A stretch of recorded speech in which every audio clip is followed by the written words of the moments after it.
What's happening? Crypto fam, happy Friday. Good morning and welcome back to Love for Crypto. I'm Scott. It's a pleasure to have you here. I appreciate you taking the time out to consume the content, so thank you.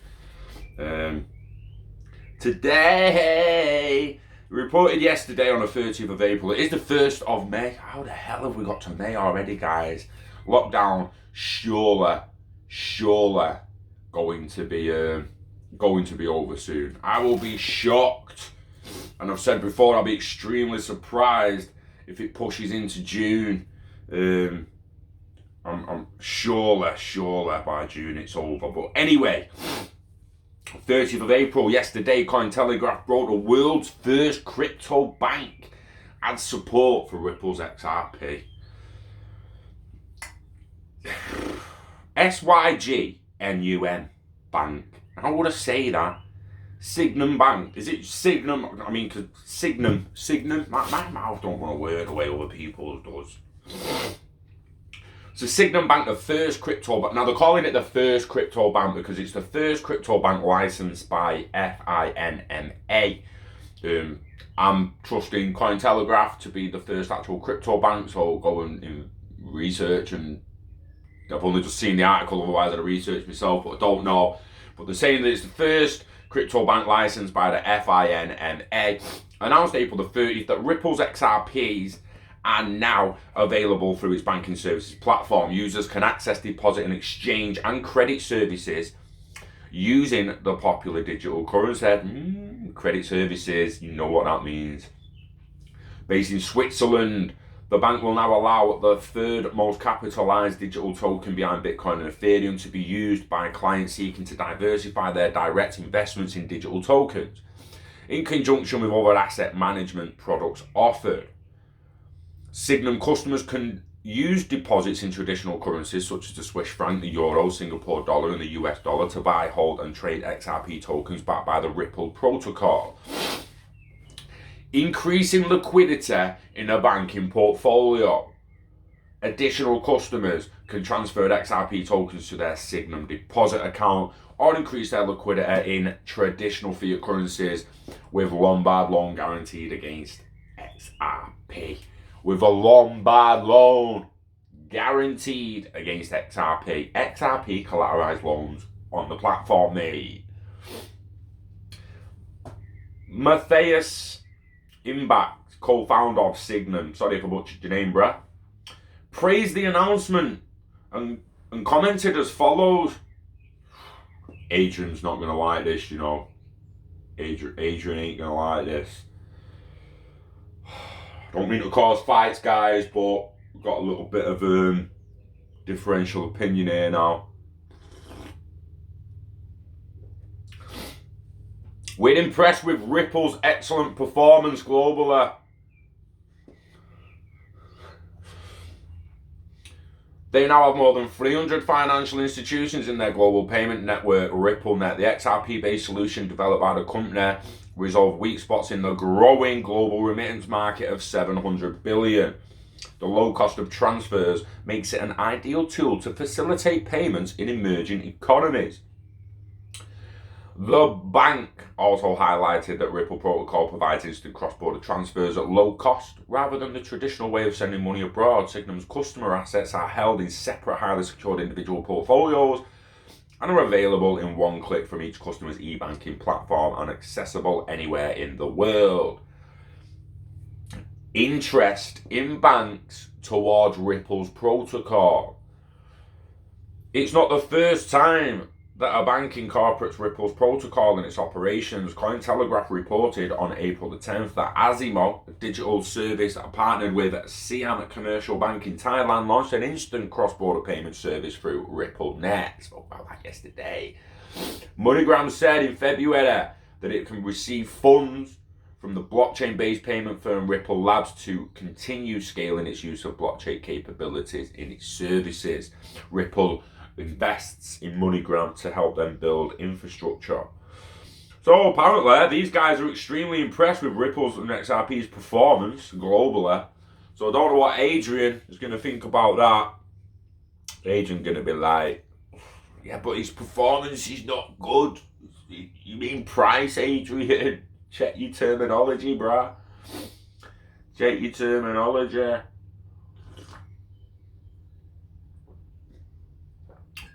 Something else here we'll touch on now. People all want to talk about how the sales of XRP from Ripple have fell. So the sales of XRP fall, but the volume of ODL triples. So the old ones like, oh, the XRP sales of ODL, sales of XRP have fell. And? Come on, bruh. And the next bit. Yeah, I thought so. It's actually XRP sales fall and as ODL volume triples. It's interesting when you don't really understand. I'm not an expert when it comes to financial goings-ons and how it's going to work and all this stuff and how they sell the XRP and what value XRP has to be worth for a certain amount of liquidity on demand. Is it the market cap? Is it the circulating cap? I don't know exactly how it works, but it can only be a good thing that the volume of ODL is growing, regardless of sales of XRP. Sales of XRP are down. So? Who gives a shit? Ripple's on-demand liquidity ODL payments network tripled in transaction volume over the last quarter, according to the just released Q1 2020 XRP markets report.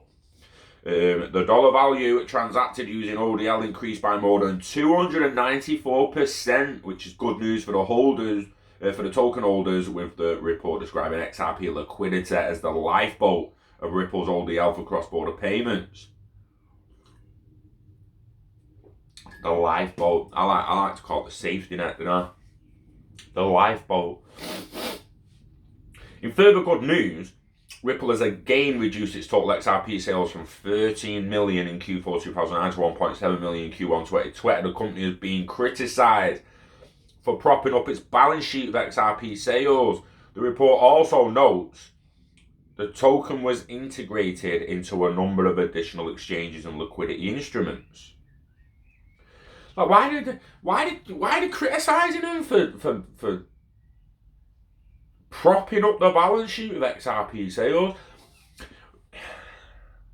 Go and check the Bank of England's balance sheet with the Federal Reserve's balance sheet and go and criticise them motherfuckers for the way they're propping the whole fucking world up, mate.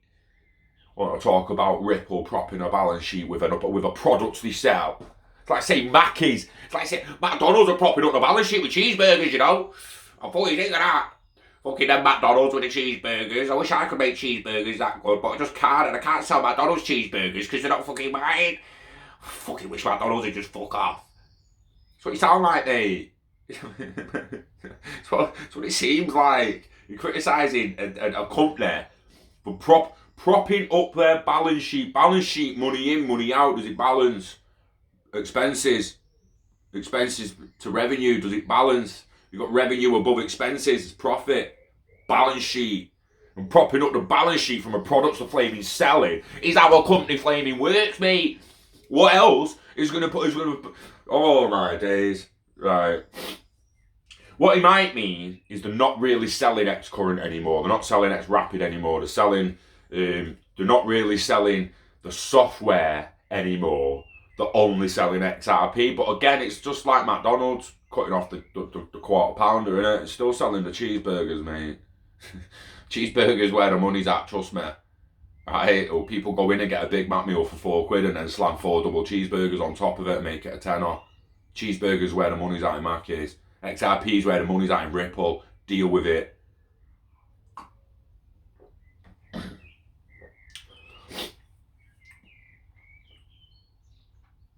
The report attributes part of the increased ODL to the cost-saving measures implemented by the network, which eliminate the need for pre-fund international accounts. It highlights the partnership between Ripple and UK-based digital money transfer service Azimo as an example. Asimo launched its service to send payments to the Philippines, and within a few months, ODL saved the company 30 to 50% when arranging currency transfers between customers in the Philippines and those in the UK and Europe. Numerous other transfer services worldwide use RippleNet's ODL products, including UK-based financial software firm Finastra, South Korea money transfer service providers Centbee and Handpass, and mobile and online-based cross-border remittance service firm Wire Bala. Daily volumes increased. XRP's volatility doubled from 3% in the first quarter of 2019 to 6.2% in Q1 of 2020. According to the report, XRP's volatility over the quarter was higher than that of BTC and lower than that of Ethereum. Daily volume increase overall from 187.34 million in Q4 of 2019 to 322.66 million in Q1 this year. Correlation with other coins approached 100%. After looking at may pull away from correlation and blah blah blah, and it's all about the price, so we don't really want that one. And 3 billion XRP released from XO. Those monitoring XRP whale activity may have noticed Ripple releases 1 billion coins every month, usually half at the first of the month. Interesting. The report notes that across Q1 2020, 3 billion XRP tokens were released out of XO. Whatever, 2.7 billion of these were returned and subsequently put into new escrow contracts.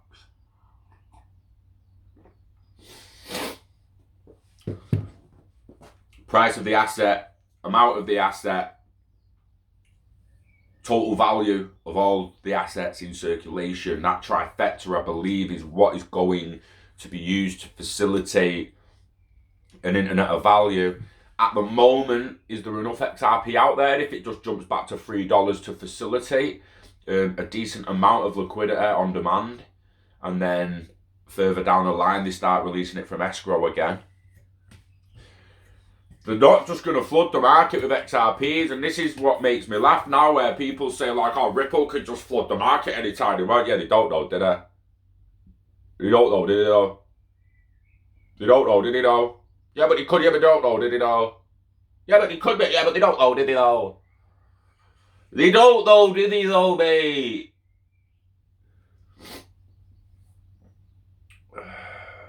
Serious where perspective, guys. RippleNet is growing. ODL volume is growing.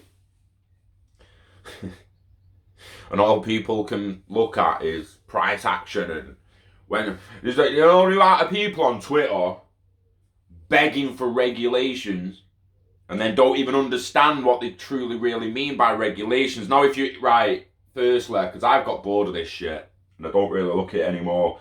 Then I want to say, oh, Scott, love for crypto's not really researching anymore. Well, we did all ours in 2017 and 18, mate, and everyone was 2 years behind us, so, yeah, don't really like being the I told you so kind of dickhead. But basically, the regulation, what's got all the billionaires tiptoeing around the space, whether they want to put a million in or 100 billion in, that's the difference. You've got a big pot, a big consortium of investors, of billionaire investors, and they're all like, right, well, should we throw 100 grand each in and just throw a million in it? Or should we throw 100 mil each in? Have a good couple of bill in there? Do you know what I mean? They need the regulations, regulatory clarity, governance. We hear these buzzwords all the fucking time, and everyone who actually cares about them doesn't even really understand what they mean when they're saying it half the time. Now, if you do want to know where that kind of stuff is going, I Am Legion shares a load of great stuff on Twitter. Go and follow him. Kevin Cage has a good channel and a good Twitter where he dips in a bit of that stuff. There's a few of them. Crypto Era is a great one for just staying up to date with you know what I mean, don't you? A certain kind of person who wants the fucking fundamental regulatory bit that I've got bored of, that I'm waiting to just pass so we can actually get into an internet of value and let the actual space mature and not just be adopted. Adoption's boring, maturity is where it's at.